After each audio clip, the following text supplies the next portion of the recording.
Welcome back to Outside Views. Post-Brexit bureaucracy is turning into a major challenge also for UK jewellery exhibitors. From zealous customs officers to complex hallmarking rules, the once straightforward task of showcasing beautiful creations at international events is becoming a tangled web. And this red tape is starting to prove too much for many British makers. And today on Outside Views, we'll be diving into the challenges UK jewellery brands are facing as they navigate new requirements and why many are reconsidering whether it's even worth their time to exhibit across the channel. So let's start with the basics. Since Brexit, UK jewellery brands wanted to exhibit their pieces in the European Union now face a series of new regulations. New to the UK, not new overall. Take the case of London-based jeweller Tomasz Donocik, who recently encountered the full force of these changes during a Paris show. At a wholesale jewelry event called Gold Rush, French custom officials arrived on the scene and issued fines on the spot. Why? Because some exhibitors didn't have the correct paperwork. The fines amounted to 10% of the value of the jewelry on display. Think about that. 10% of the value just for not having an ETA Carnet. ETA Carnet. For those unfamiliar, an ETA Carnet is essentially a passport for goods, allowing them to be temporarily moved across borders without incurring taxes or duties. It's a necessary document, but also an expensive one.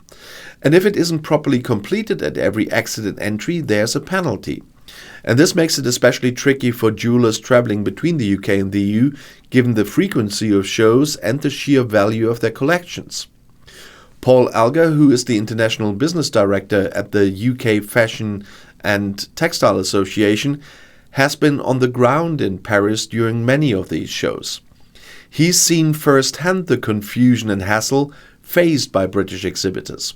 He recommends that UK jewelers use an ETA Carnet even when hand-carrying pieces to Paris. But even then, as he says, it's not perfect. There's the additional step of declaring goods at London St Pancras and on the Eurostar, which adds even more time and stress. It's a lot of bureaucracy for what used to be a simple matter of hopping on a train. And the hassle isn't just limited to the paperwork required to get across the border. French hallmarking rules are another barrier for UK jewelers. In the UK, hallmarking is a well-established process that guarantees the purity of precious metals. Before Brexit, French authorities recognized British hallmarks, making it easier for jewelers to sell directly in France. But now, France no longer recognizes British hallmarks and the UK isn't part of the Hallmarking Convention, which could provide an international solution. As a result, UK jewelers need to work with a third-party agent and comply with strict French regulations, adding extra layers of cost and complexity. And for someone like Tomasz Donocik, who participated in an auction organized by Christie's in Paris, selling became much more problematic compared to simply exhibiting. To sell in France, not only is a French hallmark required, but there's also additional VAT paperwork. For small businesses, this becomes a major deterrent. Is it worth all the time, effort and cost for one or two transactions? Donocik doesn't think so, and many other UK jewelers share this sentiment. Will Evans, the director of the goldsmiths company SA office in London, believes there might be a solution. He's part of a working group in the Hallmark Convention, exploring mechanisms to urge EU countries to accept the Common Control Mark or CCM. Some EU nations already do, like the Netherlands, Italy and Denmark, but France is not among them. Without broader acceptance of the CCM, the hallmarking barrier remains a significant roadblock. It's not just jewelers themselves who are feeling the pinch.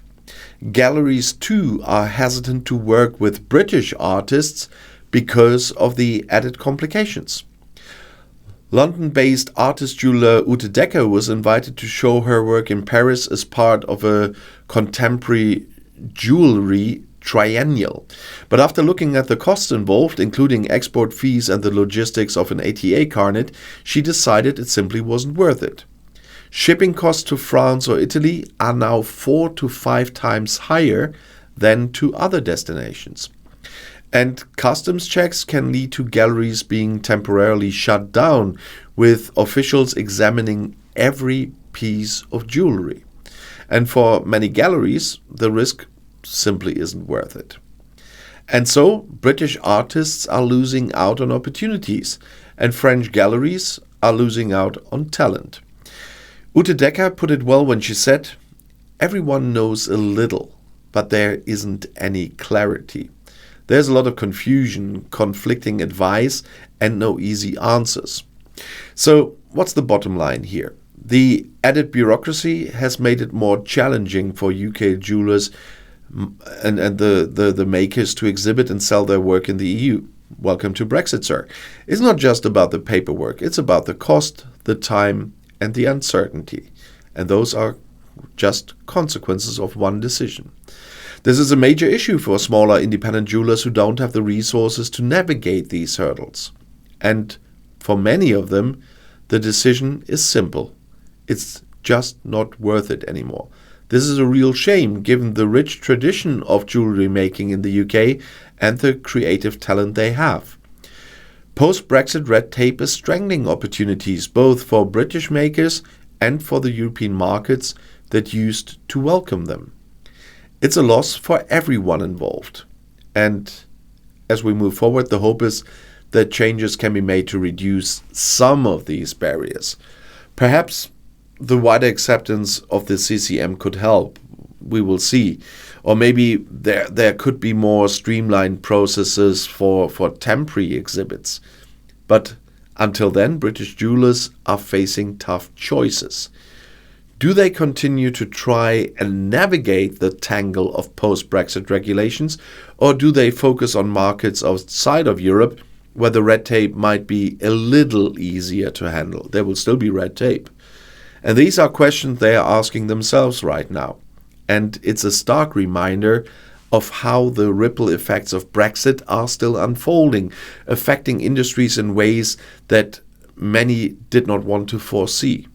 And if you're a UK jeweler trying to make sense of all of this, or if you're simply someone interested in the real-world impacts of Brexit, I hope today's discussion has shed some more light on the challenges being faced.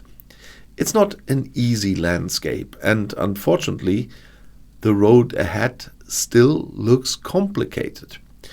We'll continue to watch how the situation develops, and perhaps one day we will see some progress that makes it easier for those talented makers to showcase their beautiful creations without so much hassle.